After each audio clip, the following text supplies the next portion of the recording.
አሰላሙ አለይኩም ወረህመቱላሂ ወበረካቱ። ውድና የተከበራችሁ የህክመቱ ቻናል ቤተሰቦች እንዴት እንደምቆያችሁ? እኔ በጣም ሰላም ነኝ አልሐምዱሊላህ። በያላችሁበት ሰላማችሁ ይብዛ ውዶች። ለህክመቱ በአዲስ የሆናችሁ ላይክ፣ ሼር፣ ሰብስክራይብ እያረጋችሁ ሀሳብ አስተያየት ኮሜንት ሴክሽን ላይ ያስቀመጣችሁ አበረታቱ። ለምታበረታቱ ደግሞ በጣም በጣም አድርጌ እጅጉን አመሰግናለሁ ውዶች። እና በኮሜንት ለሴቶች ብላችኋል፣ ቆስላችኋል መሰል ውዶች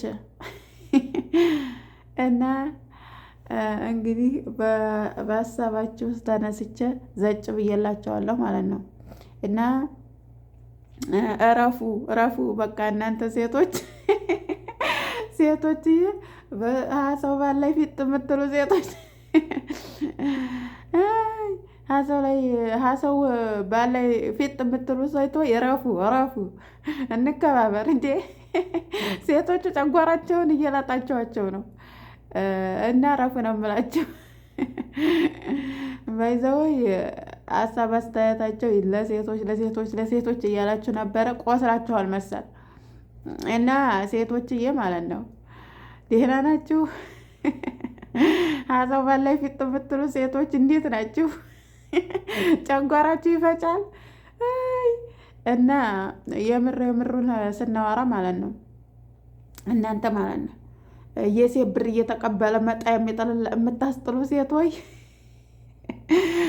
የዘራችሁትን ታጨድ ያላችሁ። የምሬን ነው። የዘራችሁትን ማጨድ አይቀርም። የምሬን ነው። ወንዶቹ ልክ እንዲህ ሀብት ማለት ነው ዘየ በገራ እርዝቅ ያለበት ቦታ ነው እየፈለጉ የሚሄዱት ማለት ነው። እና ጥንቃቄ ብታረጉ እና ደግሞ ለምሳሌ የምትደረቡ ሴቶች ሸሪያው ፈቅዷል፣ ምንም ጥያቄ የለውም።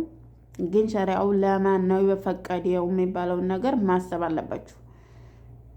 አንድ ወንድ ልጅ ነገ ጧት ኢትዮጵያ ብከጅ እንኳን ሁለት ቀርቶ አንድ ማስተዳደር የማይችል ወንድ ገና ገር አገኘሁና ብሎ እንዲህ በመጃን ስለደወለላችሁ ብቻ ምር አትሸወዱ ነው የምላችሁ። ያንኛ ሴቶቹ በእርግጥ በጣም በነዶራ ወረና አውቃለሁ፣ የዋህነን።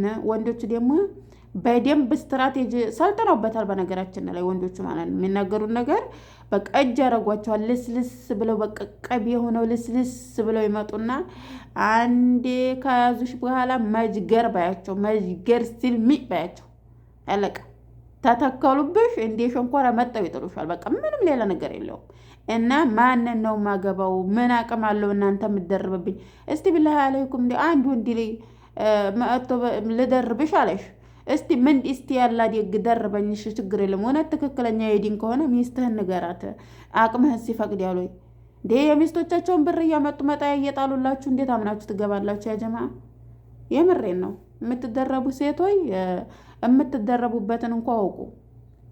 እውነት እኛንም እያረከሳችሁን ነው። ደግሞ ተደርባችሁ እንኳ የበለጠ በ1 ሺህ ብር በ2 ሺህ ብር በ500 ሪያል መጣያ እየተጣለልሽ ከዛ አንቺ 10 ሺህ 20 ሺህ ታወጫልሽ ማለት ነው። እጥፍ ማለት ነው። እና ይሄ ሊሆን አይገባም። ሴቶች በደንብ ቆመን ልናስብ ይገባል። እኛ ወላሂ ነው የምላችሁ በሰው ሀገር ያለን ሰዎች ማንም ሰው ዘወር ብሎ የሚያና የለም። ከወደቅን በቃ አለቀ። ቆም ብለን ልናስብ ይገባል። እንዴት ነው ምን ዲን አለው ብላችሁ በጀርባ መጥራት ይገባል ማለት ነው። ልናጸናቸው ይገባል በደንብ አድርገን።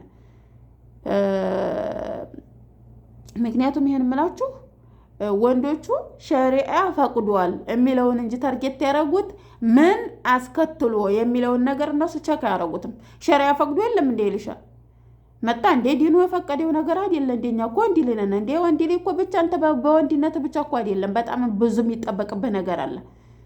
በጣም ብዙ ነገር የሚጠበቅብህ ነገር አለ። አንድ ወንድ ልጅ የቤት ኪራይ እንኳን የ6 ወር የቤት ኪራይ እንኳን ልገዝሽ አይልሽም። በነገራችን ላይ እንዴው ወንድነቱ ብቻ ተጠቅሞ ከሆነ አላውቅም። እንግዲህ እንደዛ ነው በቃ እውነታቸው፣ ነገረ ስራቸው እንደዛ ነው በነገራችን ላይ።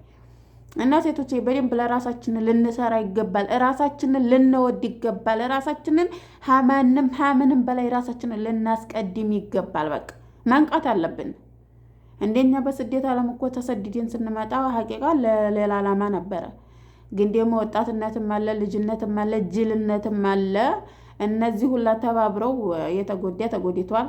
ያው እንግዲህ ግን ቤተሰብ ልንነቃ ይገባል። አሁን ሰዓት ወንዶቹ በዲንም አማኝተው ሊሆን ይችላል፣ በተለያየ ነገር አማኝተው ይመጡና መጣው ሸህድ ያሉ እንደ ሸንኮራ ማለት ነው። መጸጸት አርገውሽ ማለት ነው። እየተለሳለሰ ይገባና በኋላ መርዙን ያወጣል እንደ ባብ። እና ሴቶችዬ ስነ ስርዓት ያዙ።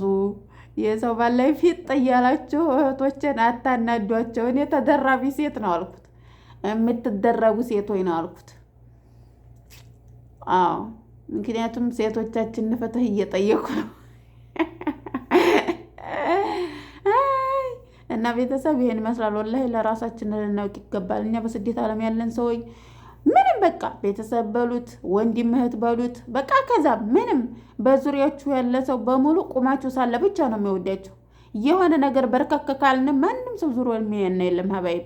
እና ራሳችንን ልናይ ዘወር ብለን ራሳችንን ልንመለከት ወደ ውስጣችንን ልናይ ይገባል ማለት ነው።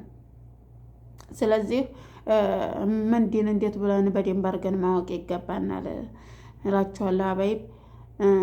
እንግዲህ ሴቶችዬ ያው በትንሿም ቢሆን ሀሳባችሁን የገለጽኩላችሁ ይመስለኛል። እኔም እንግዲህ ብዙም ለኢትዮብም አዲስ ስለሆንኩኝ ኢንሻአላህ በተለያየ በአዲስ ቪዲዮ እመጣለሁኝ እና ከእናንተ የሚጠበቀው ላይክ፣ ሼር፣ ሰብስክራይብ እያረጋችሁ ሀሳብ አስተያየታችሁን ኮሜንት ሴክሽን ላይ ያስቀመጣችሁ አበረታቱኝ። ኢንሻአላህ በሌላ በአዲስ ቪዲዮ ውስጥ የምንገናኝ። መልካም ጊዜ፣ መልካም ቆይታ። አሰላሙ አለይኩም ወራህመቱላሂ ወበረካቱ። ሰላም ጊዜ